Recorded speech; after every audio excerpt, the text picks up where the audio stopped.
Om Shanti 6 April 2025 अव्यक्त महावाक्य पुनरावृत्ति 15 डिसेम्बर 2004 मुरलीर सारांश। बाप दादांकर विशेष आशा प्रत्येक संतान आशीर्वाद दियंतु एवं आशीर्वाद नियंतु। बाप दादांकर विशेष आशा प्रत्येक संतान आशीर्वाद दियंतु एवं आशीर्वाद नियंतु।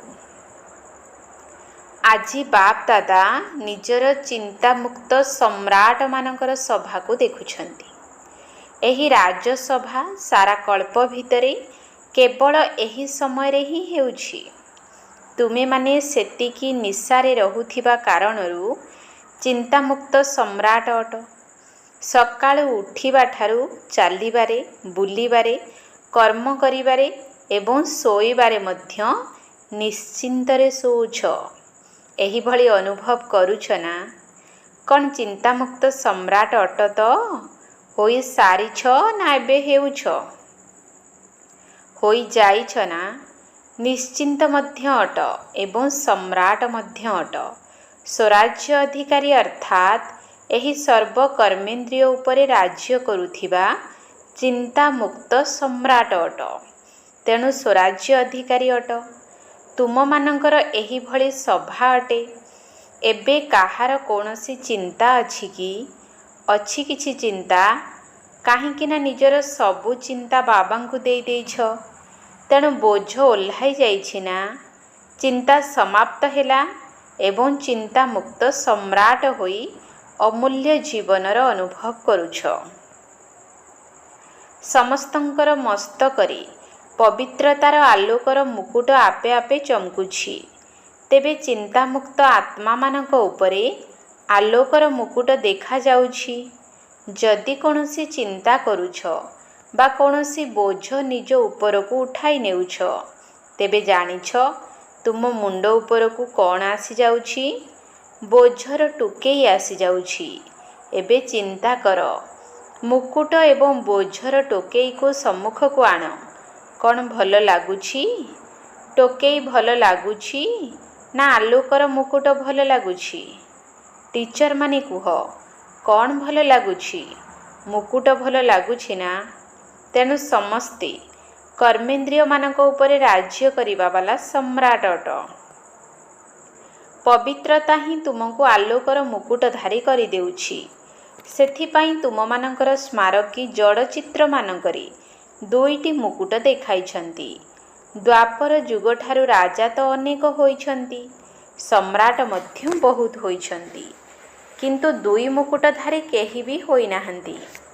चिंतामुक्त सम्राट एवं स्वराज्य अधिकारी मध्य केही होई नाहंती। काहेकि ना पवित्रतार शक्ति ही माया जीत कर्मेंद्रिय जीत विजयी करि दिए। तेबे चिंतामुक्त सम्राट मानकर लक्षण हेला सर्वदा निजे मध्य संतुष्ट रहुथिबे एवं अन्य मानकु मध्य संतुष्ट करुथिबे। केबे भी कौनसी कथार अप्राप्ति नथिबो जहाकि असंतुष्ट हेबे। कारण जेउठी अप्राप्ति अछि सेठारे असंतुष्टता अछि। जेउठी प्राप्ति रहिछि सेठारे संतुष्टता रहिछि। कौन एही भली होइछ तो चेक कर। सदा सर्वप्राप्ति स्वरूप संतुष्ट अट तो? गायन मध्य रहिछि कौनसी भी वस्तु अप्राप्त नुहि। देवता मानकर नुहि, ब्राह्मण मानक भंडार रे। संतुष्टता ही ब्राह्मण जीवनर श्रेष्ठ श्रृंगार अटे, श्रेष्ठ मूल्य अटे। तेबे समस्ते संतुष्ट आत्मा अट तो? बाप दादा एही भली चिंतामुक्त सम्राट पिला मानकु देखि खुशी हेउछंती। बाह मोर चिंतामुक्त सम्राट बाह। समस्ते बाह बाह अटना? तेबे जेउ माने चिंतामुक्त अट से माने हाथ उठाओ। कौन निश्चिंत अट तो? कौनसी चिंता आसु नाही तो? केबे तो आसुथिबो ना? केबे भी आसु नाही? बहुत भल कथा। तेबे चिंतामुक्त हेबार विधि मध्य बहुत सहज अटे, किछि मुश्किल नुहे। केवल गोटिए शब्दर मात्रा रे टिकिए अंतर रहिछि। सेही शब्दटी हेला मोर को ତୋରରେ ପରିବର୍ତ୍ତନ କରିଦିଅ। ମୋର ନୁହେଁ, ତୋର। ତେବେ ହିନ୍ଦୀ ଭାଷାରେ ମେରା ମଧ୍ୟ ଲେଖ ଏବଂ ତେରା ମଧ୍ୟ ଲେଖ। ତେବେ କ'ଣ ଅନ୍ତର ଦେଖାଯାଉଛି? ମେ ଏବଂ ତେର ନା? କିନ୍ତୁ ଫରକ କେତେ ବଡ଼ ହୋଇଯାଉଛି। ତେଣୁ ତୁମେ ସମସ୍ତେ ମୋର କରିବା ବାଲା ଅଟ ନା ତୋର କରିବା ବାଲା ଅଟ? କ'ଣ ମୋରକୁ ତୋରରେ ପରିବର୍ତ୍ତନ କରି ନେଇଛ? ଯଦି କରିନାହଁ ତେବେ ଏବେ ହିଁ କରିଦିଅ। ମୋର କରିବା ଅର୍ଥ ଦାସ ହେବା ଏବଂ ଉଦାସ ହେବା। ମାୟାର ଦାସ ହୋଇଯାଉଛ ନା? ତେଣୁ ଉଦାସ ତ ନିଶ୍ଚିତ ହେଉଥିବେ ନା? ଉଦାସୀ ଅର୍ଥାତ୍ ମାୟାର ଦାସୀ। ତୁମେମାନେ ମାୟାଜିତ ଅଟ, ମାୟାର ଦାସୀ ନୁହେଁ।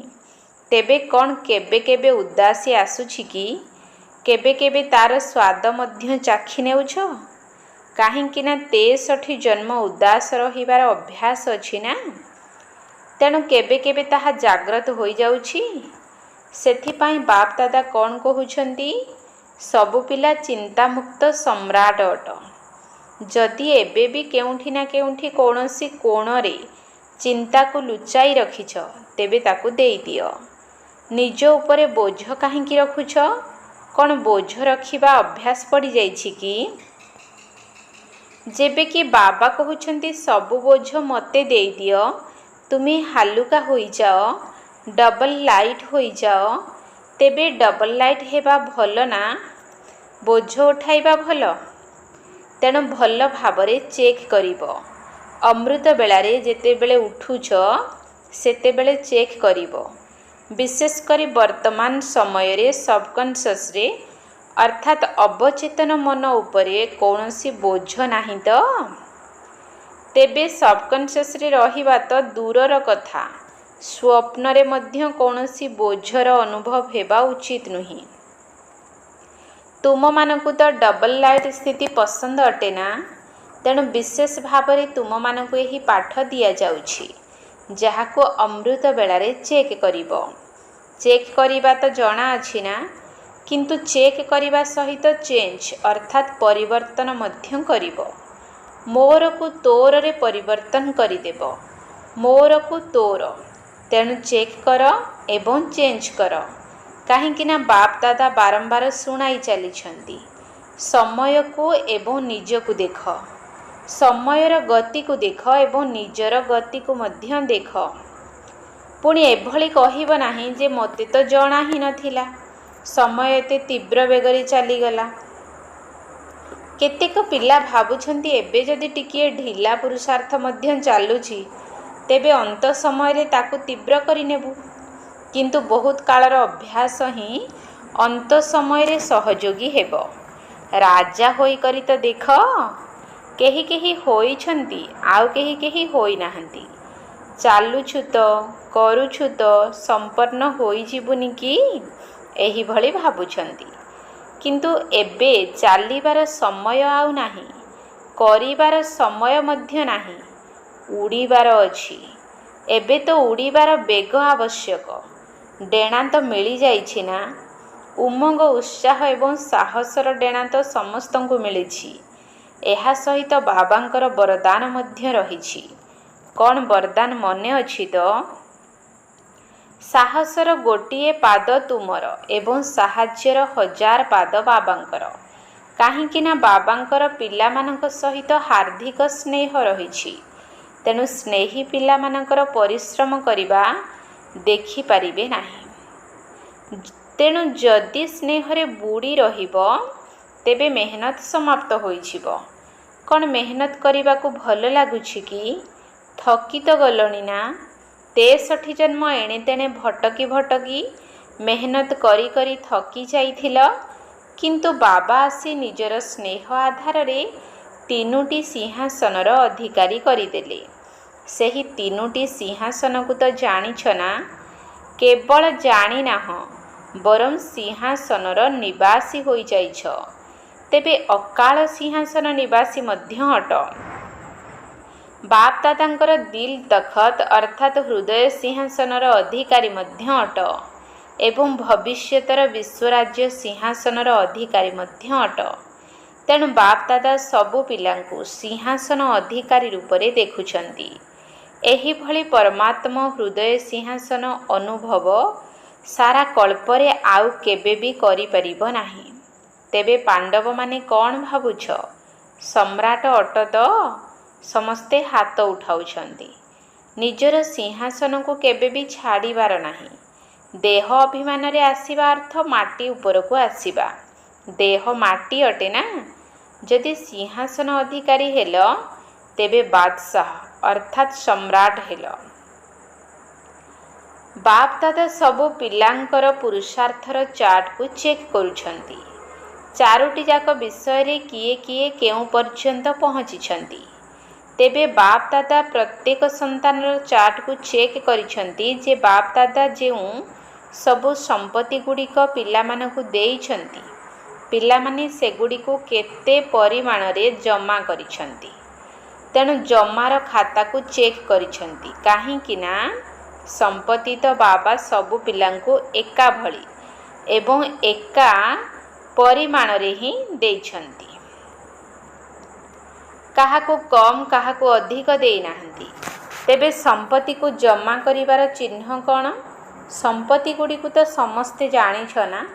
ସବୁଠାରୁ ବଡ଼ ସମ୍ପତ୍ତି ହେଲା ଶ୍ରେଷ୍ଠ ସଂକଳ୍ପ ରୂପୀ ସମ୍ପତ୍ତି। ତେବେ ସଂକଳ୍ପ ମଧ୍ୟ ସମ୍ପତ୍ତି ଅଟେ ଏବଂ ବର୍ତ୍ତମାନର ସମୟ ମଧ୍ୟ ବହୁତ ବଡ଼ ସମ୍ପତ୍ତି ଅଟେ। କାହିଁକି ନା ବର୍ତ୍ତମାନ ସମୟରେ ଯାହା ବି ପ୍ରାପ୍ତ କରିବାକୁ ଚାହିଁବ, ଯାହା ବି ବରଦାନ ନେବା ପାଇଁ ଚାହିଁବ, ନିଜକୁ ଯେତେ ଶ୍ରେଷ୍ଠ କରିବା ପାଇଁ ଚାହିଁବ, ତାହା ଏବେ ହିଁ କରିପାରିବ। ଏବେ ନୁହେଁ ତ କେବେ ନୁହେଁ। ଯେପରି ସଂକଳ୍ପ ରୂପୀ ସମ୍ପତ୍ତିକୁ ବ୍ୟର୍ଥରେ ନଷ୍ଟ କରିବା ଅର୍ଥ ନିଜର ପ୍ରାପ୍ତିଗୁଡ଼ିକୁ ନଷ୍ଟ କରିବା। ସେହିପରି ଯଦି ସମୟର ଗୋଟିଏ ସେକେଣ୍ଡକୁ ମଧ୍ୟ ବ୍ୟର୍ଥରେ ନଷ୍ଟ କରିଦେଉଛ, ସଫଳ କରୁନାହଁ, ତେବେ ବହୁତ କିଛି ହରାଇ ଦେଉଛ। ଏହା ସହିତ ଜ୍ଞାନ ରୂପୀ ସମ୍ପତ୍ତି, ଗୁଣର ସମ୍ପତ୍ତି, ସର୍ବଶକ୍ତି ରୂପୀ ସମ୍ପତ୍ତି ଏବଂ ପ୍ରତ୍ୟେକ ଆତ୍ମା ଏବଂ ପରମାତ୍ମାଙ୍କ ଦ୍ୱାରା ପ୍ରାପ୍ତ ହେଉଥିବା ଆଶୀର୍ବାଦର ସମ୍ପତ୍ତି ମଧ୍ୟ ପ୍ରାପ୍ତ କରିଛ। ତେବେ ପୁରୁଷାର୍ଥ କରିବାରେ ସବୁଠାରୁ ସହଜ କାମ ହେଲା ଆଶୀର୍ବାଦ ଦିଅ ଏବଂ ଆଶୀର୍ବାଦ ନିଅ। ସୁଖ ଦିଅ ଏବଂ ସୁଖ ନିଅ। ଦୁଃଖ ଦିଅ ନାହିଁ କି ଦୁଃଖ ନିଅ ନାହିଁ। ଏମିତି ବି ନୁହେଁ ଯେ ଦୁଃଖ ତ ହେଉନାହିଁ, କିନ୍ତୁ ତୁମକୁ ଯଦି କେହି ଦେଉଛି ତାକୁ ସ୍ୱୀକାର କରିନିଅ ନା, କାରଣ ଏହା ଦ୍ୱାରା ଦୁଃଖିତ ହେବ ନା। ତେବେ ଆଶୀର୍ବାଦ ଦିଅ, ସୁଖ ଦିଅ ଏବଂ ସୁଖ ନିଅ। କ'ଣ ଆଶୀର୍ବାଦ ଦେବା ଜଣା ଅଛି ତ? ଜାଣିଛ ତ? ନେବା ଜଣା ଅଛି ତ? ଯାହାକୁ ଆଶୀର୍ବାଦ ଦେବା ଏବଂ ନେବା ଜଣା ଅଛି ସେ ହାତ ଉଠାଅ। ଆଚ୍ଛା, ତେବେ ସମସ୍ତଙ୍କୁ ଜଣା ଅଛି। ଆଚ୍ଛା, ଡବଲ ବିଦେଶୀମାନଙ୍କୁ ଜଣା ଅଛି ତ? ଅଭିନନ୍ଦନ। ଦେବା ମଧ୍ୟ ଜଣା ଅଛି। ତେବେ ଆଉ କ'ଣ ଦରକାର? ଯଦି ଆଶୀର୍ବାଦ ନେଉଥିବ ଏବଂ ଆଶୀର୍ବାଦ ଦେଉଥିବ ତେବେ ସମ୍ପନ୍ନ ହୋଇଯିବ। ଆଚ୍ଛା, ଯଦି କେହି ତୁମକୁ ଅଭିଶାପ ଦେଲା ତେବେ କ'ଣ କରିବ? ତାକୁ ନେବ? ଯଦି ଅଭିଶାପ ଦେଲା ତେବେ ତୁମେ କ'ଣ କରିବ? ନେବ କି ନାହିଁ? ଧରିନିଅ ଯଦି ତାର ଅଭିଶାପକୁ ଗ୍ରହଣ କରିନେଲ, ତେବେ ତୁମ ଭିତରେ ଆଉ ସ୍ୱଚ୍ଛତା ରହିଲା କି? ଅଭିଶାପ ତ ଖରାପ ଜିନିଷ ଅଟେ ନା। ଯଦି ତୁମେ ତାକୁ ନେଇଗଲ, ନିଜ ଭିତରେ ତାକୁ ସ୍ୱୀକାର କରିନେଲ, ତେବେ ତୁମ ଭିତରେ ତ ସ୍ୱଚ୍ଛ ରହିଲା ନାହିଁ ନା।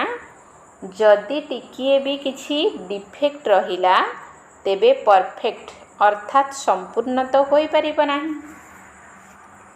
ଯଦି କେହି ତୁମକୁ ଖରାପ ଜିନିଷ ଦେବ, ତେବେ କ'ଣ ତୁମେ ତାକୁ ନେବ କି?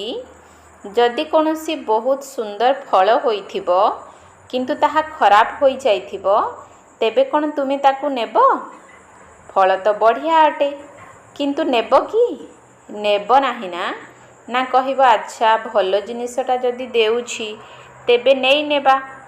ସେହିପରି ଯଦି କେହି ତୁମକୁ ଅଭିଶାପ ଦେଉଛି, ତେବେ ତୁମେ ତାକୁ ମନ ଭିତରେ ଆଦୌ ଧାରଣ କର ନାହିଁ। ଯଦି ବୁଝିପାରୁଛ ଏହା ଅଭିଶାପ ଅଟେ, ତେବେ ତାକୁ ଭିତରେ ଧାରଣ କର ନାହିଁ। ନଚେତ୍ ଡିଫେକ୍ଟ ହୋଇଯିବ ଅର୍ଥାତ୍ ଅସୁବିଧା ହୋଇଯିବ। ତେବେ ଏହି ବର୍ଷକୁ ଶେଷ ହେବା ପାଇଁ ଏବେ ଆଉ ଅଳ୍ପ ଦିନ ବାକି ଅଛି। ତେଣୁ ନିଜ ଅନ୍ତର ଭିତରେ ଦୃଢ଼ ସଂକଳ୍ପ କର। ଏବେ ବି ଯଦି କାହାର ବଦ୍ଦୁଆ ଅର୍ଥାତ୍ ଅଭିଶାପକୁ ମନ ଭିତରେ ରଖିଛ, ତେବେ ତାକୁ ବାହାର କରିଦିଅ ଏବଂ କାଲିଠାରୁ ସମସ୍ତଙ୍କୁ ଦୁଆ ଅର୍ଥାତ୍ ଆଶୀର୍ବାଦ ଦିଅ ଏବଂ ଆଶୀର୍ବାଦ ନିଅ। କ'ଣ ମଞ୍ଜୁର ଅଟେ ତ? ପସନ୍ଦ ଅଟେ ତ? ପସନ୍ଦ ଅଟେ ନା? କରିବାକୁ ହିଁ ପଡ଼ିବ। ପସନ୍ଦ ତ ଅଟେ, କିନ୍ତୁ ଯେଉଁମାନେ ଭାବୁଛନ୍ତି ଯାହା ବି ହୋଇଯାଉ କରିବାକୁ ହିଁ ପଡ଼ିବ, ସେମାନେ ହାତ ଉଠାଅ। କରିବାକୁ ହିଁ ପଡ଼ିବ। ତେବେ ଯେଉଁ ସବୁ ସ୍ନେହୀ ସହଯୋଗୀମାନେ ଆଜି ଆସିଛନ୍ତି, ସେମାନେ ହାତ ଉଠାଅ। ବାପ ଦାଦା ସେମାନଙ୍କୁ ଅଭିନନ୍ଦନ ଦେଉଛନ୍ତି, କାହିଁକି ନା ତୁମେମାନେ ସହଯୋଗୀ ମଧ୍ୟ ଅଟ ଏବଂ ସ୍ନେହୀ ମଧ୍ୟ ଅଟ। କିନ୍ତୁ ଆଜି ଆଉ ଗୋଟିଏ ପାଦ ଉଠାଇ ବାବାଙ୍କ ଘରକୁ ବା ନିଜ ଘରକୁ ଆସିଛ, ସେଥିପାଇଁ ଅଭିନନ୍ଦନ। ଆଚ୍ଛା, ଯେଉଁମାନେ ବି ସ୍ନେହୀ ସହଯୋଗୀ ହୋଇ ଆସିଛନ୍ତି, କ'ଣ ସେମାନେ ମଧ୍ୟ ଭାବୁଛନ୍ତି ତ ଆଶୀର୍ବାଦ ଦେବୁ ଏବଂ ଆଶୀର୍ବାଦ ନେବୁ? ଭାବୁଛ ତ? ସାହସ ରଖୁଛ ତ? ଯେଉଁମାନେ ବି ସାହସ ରଖିବ, ତାଙ୍କୁ ସାହାଯ୍ୟ ନିଶ୍ଚିତ ମିଳିବ। ତେଣୁ ଲମ୍ବା ହାତ ଉଠାଅ। ଆଚ୍ଛା, ତେବେ ତ ତୁମେମାନେ ମଧ୍ୟ ଭରପୁର ହୋଇଯିବ, ସେଥିପାଇଁ ଅଭିନନ୍ଦନ। ଆଚ୍ଛା, ଯେଉଁମାନେ ନିୟମିତ ବିଦ୍ୟାର୍ଥୀ ଅଟ, କିନ୍ତୁ ବ୍ରାହ୍ମଣ ଜୀବନରେ ବାପ ଦାଦାଙ୍କ ସହିତ ମିଶିବା ପାଇଁ ପ୍ରଥମ ଥର ଆସିଛନ୍ତି, କିନ୍ତୁ ନିଜକୁ ବ୍ରାହ୍ମଣ ମନେ କରୁଛନ୍ତି, ନିୟମିତ ବିଦ୍ୟାର୍ଥୀ ଅଟନ୍ତି, ସେମାନେ ଯଦି ଭାବୁଛନ୍ତି ଯେ କରିବାକୁ ହିଁ ପଡ଼ିବ, ତେବେ ହାତ ଉଠାଅ। କ'ଣ ଆଶୀର୍ବାଦ ଦେବ ଏବଂ ଆଶୀର୍ବାଦ ନେବ ତ? ଟିଚରମାନେ ହାତ ଉଠାଉଛନ୍ତି ତ? କ୍ୟାବିନ୍ ବାଲା ହାତ ଉଠାଉନାହାନ୍ତି? ଏମାନେ ଭାବୁଛନ୍ତି ଆମେ ତ ଏବେ ମଧ୍ୟ ଦେଉଛୁ, ଏବେ ସମସ୍ତଙ୍କୁ କରିବାକୁ ହିଁ ହେବ। ଯାହା ବି ହୋଇଥାଉ, ସାହସ ରଖ, ଦୃଢ଼ ସଂକଳ୍ପ ରଖ, ଧରିନିଅ ଯଦି ଅଭିଶାପର ପ୍ରଭାବ ପଡ଼ିଗଲା, ତେବେ ଅଧିକ 10 ଗୁଣା ଆଶୀର୍ବାଦ ଦେଇ ତାକୁ ସମାପ୍ତ କରିଦିଅ। ଗୋଟିଏ ଅଭିଶାପର ପ୍ରଭାବକୁ 10 ଗୁଣା ଆଶୀର୍ବାଦ ଦେଇ ତାକୁ ହାଲୁକା କରିବାକୁ ହେବ। ତାପରେ ସାହସ ଆସିଯିବ। କ୍ଷତି ତ ତୁମର ହେଉଛି ନା?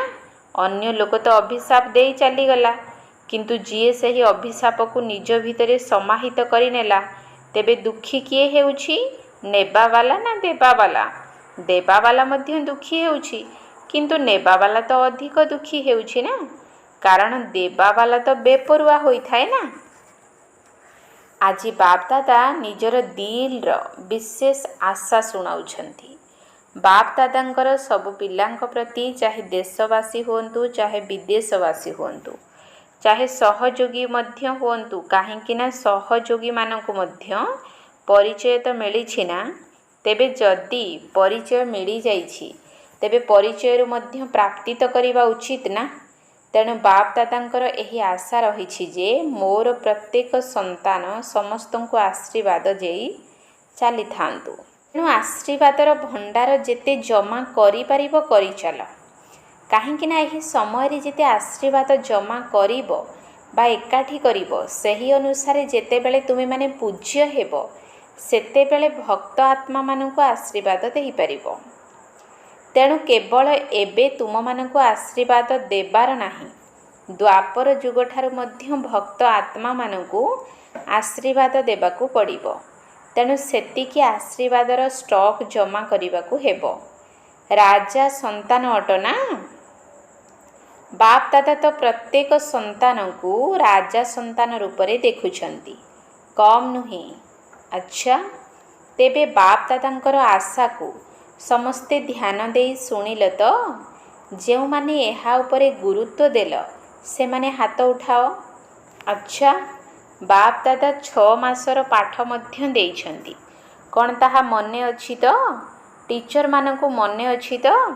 କିନ୍ତୁ ଏହି ଦୃଢ଼ ସଂକଳ୍ପର ଫଳାଫଳକୁ 1 ମାସ ମଧ୍ୟରେ ହିଁ ଦେଖିବୁ, କାହିଁକି ନା ନୂତନ ବର୍ଷ ତ ଶୀଘ୍ର ଆରମ୍ଭ ହୋଇଯିବ ନା। ତେବେ ସେହି 6 ମାସର ପାଠ ଅଲଗା, ଏହି ଦୃଢ଼ ସଂକଳ୍ପର ଫଳାଫଳକୁ 1 ମାସରେ ଦେଖାଯିବ। ଠିକ୍ ଅଛି ନା? କ'ଣ କହୁଛ ଟିଚର ମାନେ? 1 ମାସ ଠିକ୍ ହେବ ନା? ପାଣ୍ଡବ ମାନେ ଠିକ୍ ଅଛି ତ? ଆଚ୍ଛା, ଯେଉଁମାନେ ପ୍ରଥମ ଥର ପାଇଁ ମଧୁବନରେ ପହଞ୍ଚିଛନ୍ତି ସେମାନେ ହାତ ଉଠାଅ। ବହୁତ ଭଲ କଥା। ଦେଖ, ବାପ ଦାଦାଙ୍କୁ ସର୍ବଦା ନୂଆ ନୂଆ ପିଲାମାନେ ବହୁତ ପ୍ରିୟ ଲାଗିଥାନ୍ତି। କିନ୍ତୁ ନୂଆ ପିଲାମାନେ ମଧ୍ୟ ବୃକ୍ଷର ନୂଆ ପତ୍ର ସଦୃଶ ଅଟନ୍ତି, ଯାହାକି ପକ୍ଷୀମାନଙ୍କୁ ମଧ୍ୟ ବହୁତ ପ୍ରିୟ ହୋଇଥାଏ। ସେହିପରି ନୂଆ ପିଲାମାନେ ମଧ୍ୟ ମାୟାକୁ ବହୁତ ପ୍ରିୟ ଲାଗିଥାନ୍ତି। ସେଥିପାଇଁ ସବୁ ନୂଆ ପିଲାମାନେ ପ୍ରତିଦିନ ଆଜିର ନବୀନତାକୁ ଚେକ୍ କରୁଥିବ। ଆଜି ଦିନରେ ମୁଁ ନିଜ ଭିତରେ କ'ଣ ନବୀନତା ଆଣିଛି, କେଉଁ ବିଶେଷ ଗୁଣ ବା ବିଶେଷ ଶକ୍ତିକୁ ନିଜ ଭିତରେ ଧାରଣ କରିଛି। ଯଦି ଏହିଭଳି ଚେକ୍ କରି ଚାଲିଥିବ ବା ନିଜକୁ ପରିପକ୍ୱ କରି ଚାଲିଥିବ, ତେବେ ସୁରକ୍ଷିତ ରହିପାରିବ, ଅମର ରହିପାରିବ। ତେବେ ଅମର ରହିବାକୁ ହିଁ ହେବ ଏବଂ ଅମର ପଦ ପାଇବାକୁ ହିଁ ହେବ। ଆଚ୍ଛା, ଚାରିଆଡ଼ର ଚିନ୍ତାମୁକ୍ତ ସମ୍ରାଟମାନଙ୍କୁ, ସର୍ବଦା ଆତ୍ମିକ ନିଶାରେ ରହୁଥିବା ଶ୍ରେଷ୍ଠ ଆତ୍ମାମାନଙ୍କୁ, ସର୍ବଦା ନିଜର ପ୍ରାପ୍ତ ହୋଇଥିବା ସମ୍ପତ୍ତିକୁ ଜମା ଖାତାରେ ବୃଦ୍ଧି କରି ଚାଲିଥିବା ତୀବ୍ର ପୁରୁଷାର୍ଥୀ ଆତ୍ମାମାନଙ୍କୁ, ସର୍ବଦା ଗୋଟିଏ ସମୟରେ 3 ପ୍ରକାରର ସେବା କରୁଥିବା ଶ୍ରେଷ୍ଠ ସେବାଧାରୀ ପିଲାମାନଙ୍କୁ ବାପ ଦାଦାଙ୍କ ସ୍ନେହ ସମ୍ପନ୍ନ ଶୁଭେଚ୍ଛା, ପଦମ୍ ପଦମ୍ ପଦମ୍ ଗୁଣା ଶୁଭେଚ୍ଛା ଏବଂ ନମସ୍ତେ। ଆତ୍ମିକ ସନ୍ତାନମାନଙ୍କର ଆତ୍ମିକ ବାପ ଦାଦାଙ୍କୁ ୟାଦ ପ୍ୟାର ନମସ୍ତେ ନମସ୍ତେ ନମସ୍ତେ। ସୁପ୍ରଭାତ। ବରଦାନ, ସର୍ବଶକ୍ତିଗୁଡ଼ିକୁ ଆଦେଶ ମୁତାବକ ନିଜର ସହଯୋଗୀ କରୁଥିବା ପ୍ରକୃତି ଜିତ୍ ଆତ୍ମା ହୁଅ। ସର୍ବଶକ୍ତିଗୁଡ଼ିକୁ ଆଦେଶ ମୁତାବକ ନିଜର ସହଯୋଗୀ କରୁଥିବା ପ୍ରକୃତି ଜିତ୍ ଆତ୍ମା ହୁଅ। ସବୁଠାରୁ ବଡ଼ରୁ ବଡ଼ ଦାସୀ ପ୍ରକୃତି ଅଟେ। ଯେଉଁ ପିଲାମାନେ ପ୍ରକୃତି ଜିତ୍ ହେବାର ବରଦାନ ପ୍ରାପ୍ତ କରିନିଅନ୍ତି, ସେମାନଙ୍କର ଆଦେଶ ମୁତାବକ ସର୍ବଶକ୍ତିଗୁଡ଼ିକ ଏବଂ ପ୍ରକୃତି ରୂପୀ ଦାସୀ କାର୍ଯ୍ୟ କରିଥାନ୍ତି, ଅର୍ଥାତ୍ ଯଥା ସମୟରେ ସହଯୋଗ ଦେଇଥାନ୍ତି। କିନ୍ତୁ ପ୍ରକୃତି ଜିତ୍ ହେବା ପରିବର୍ତ୍ତେ ଯଦି ଅବହେଳାପଣିଆର ନିଦରେ ବା ଅଳ୍ପକାଳର ପ୍ରାପ୍ତିର ନିଶାରେ ବା ବ୍ୟର୍ଥ ସଂକଳ୍ପର ନାଚ କରିବାରେ ମସ୍ତ ହୋଇ ନିଜର ସମୟକୁ ନଷ୍ଟ କରୁଛ, ତେବେ ଶକ୍ତିଗୁଡ଼ିକ ତୁମର ଆଦେଶ ଅନୁସାରେ କାର୍ଯ୍ୟ କରିପାରିବେ ନାହିଁ। ସେଥିପାଇଁ ଚେକ୍ କର ଯେ ପ୍ରଥମେ ମୁଖ୍ୟ ସଂକଳ୍ପ ଶକ୍ତି, ନିର୍ଣ୍ଣୟ ଶକ୍ତି ଏବଂ ସଂସ୍କାର ରୂପୀ ଶକ୍ତି, ଏହି 3ଟି ଯାକ ମୋର ଆଦେଶରେ ଚାଲୁଛନ୍ତି ତ? ସ୍ଲୋଗାନ, ଯଦି ବାପ ଦାଦାଙ୍କର ଗୁଣଗାନ କରିଚାଲିବ, ତେବେ ନିଜେ ମଧ୍ୟ ଗୁଣ ମୂରତ ହୋଇଯିବ। ଯଦି ବାପ ଦାଦାଙ୍କର ଗୁଣଗାନ କରିଚାଲିବ, ତେବେ ନିଜେ ମଧ୍ୟ ଗୁଣ ମୂରତ ହୋଇଯିବ। ଅବ୍ୟକ୍ତ ଇସାରା, କମ୍ବାଇଣ୍ଡ ରୂପର ସ୍ମୃତି ଦ୍ୱାରା ସଦା ବିଜୟୀ ହୁଅ। କମ୍ବାଇଣ୍ଡ ରୂପର ସେବା ବିନା ସଫଳତା ମିଳିବା ଅସମ୍ଭବ ଅଟେ। ଏମିତି ନୁହେଁ ଯେ ସେବା କରିବାକୁ ଯିବ ଏବଂ ଫେରି ଆସି କହିବ ମାୟା ଆସିଗଲା, ମୁଡ୍ ଅଫ୍ ହୋଇଗଲା, ସ୍ଥିତି ବିଗିଡ଼ିଗଲା। ସେଥିପାଇଁ ବିଶେଷ ଧ୍ୟାନ ଦିଅ ଯେ ସେବାରେ ସଫଳତା ପାଇବାର ବା ସେବାରେ ବୃଦ୍ଧି କରିବାର ସାଧନ ହେଲା ସ୍ୱ ଅର୍ଥାତ୍ ନିଜର ସେବା ସହିତ ସମସ୍ତଙ୍କର ସେବା ଏକାଠି ହେବା ଦରକାର। ଓମ୍ ଶାନ୍ତି।